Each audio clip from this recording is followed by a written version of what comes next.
CNN Breaking News.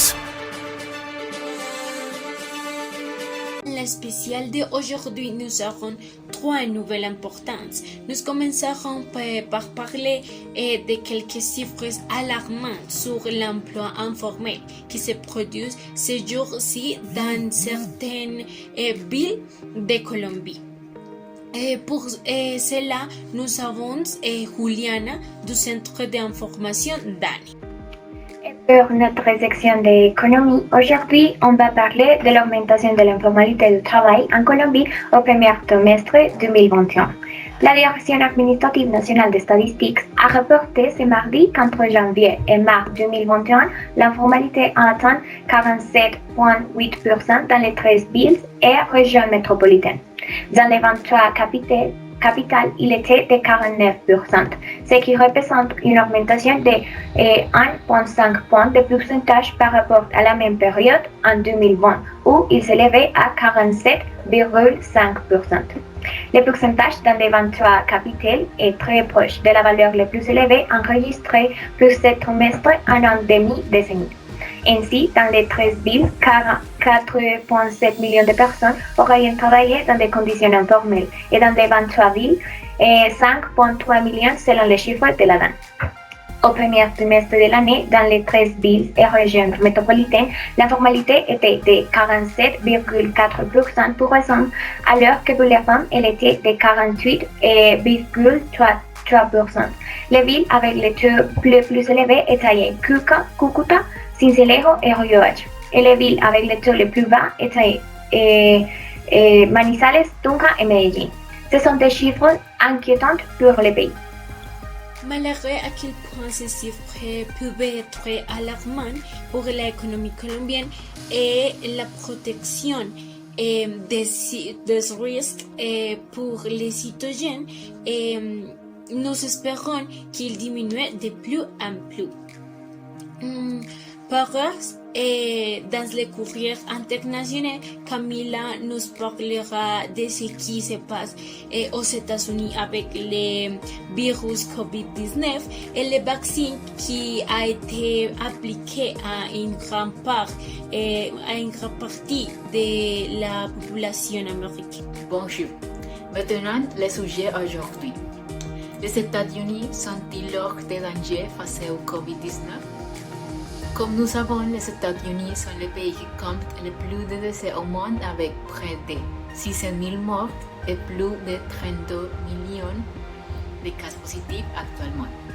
Bien qu'il soit l'un des pays qui progresse le plus avec la vaccination de masse contre le coronavirus, des États importants comme New York, la Floride, le Michigan et New Jersey ont enregistré récemment une augmentation des cas. Le conseiller de la Maison-Blanche sur la pandémie, Anthony Fauci, s'est dit préoccupé par l'augmentation du nombre de cas de COVID-19 aux États-Unis, affirmant que cela était dû à la levée prématurée des restrictions dans certains États. Nous sommes quasi à environ 50 000 nouveaux cas par jour. L'autre jour, c'est allé jusqu'à 60 000 et il y a vraiment un risque d'avoir une nouvelle vague épidémique. Le président Joe Biden a déclaré qu'il ne savait pas vraiment pourquoi cette augmentation de cas était, mais qu'il rencontrait son équipe pour savoir pourquoi. Plusieurs États ont annoncé la fin des masques obligatoires et le retour total des magasins. En Floride, les masques n'ont jamais été obligatoires et récemment, des milliers d'étudiants sont allés célébrer leurs vacances de printemps. En conclusion, les cas continuent d'augmenter, mais les États-Unis allègent leurs mesures chaque fois plus.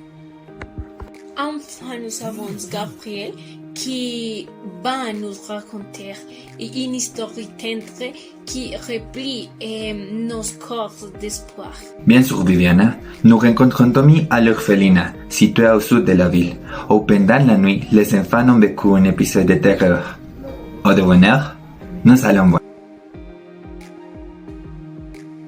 Pendant la nuit, De nombreuses orphelinats ont organisé leur première fête d'enfants. L'homme d'affaires international Matthew Hunter, reconnu comme un chef de file de l'industrie automobile et un agent de changement par les Nations Unies, a réussi à créer une toute nouvelle soirée amusante pour les enfants. Entre les jeux de carrousel, les films en plein air, une fête et une maison d'horreur très animée, ces enfants disaient qu'ils n'ont jamais été aussi heureux à Halloween. Tommy, un garçon de 6 ans, connu pour son humilité et sa gentillesse, dit que c'était le moment le plus heureux qu'il a vécu depuis que son arrivée à l'orphelinat. Matthew Hunter a déclaré que la tâche la plus satisfaisante de tout était de voir un visage heureux chez chacun de ses enfants. Sans aucun doute, un bel exemple de la bonté qui resterait dans l'humanité. Nous vous revenons, Viviana.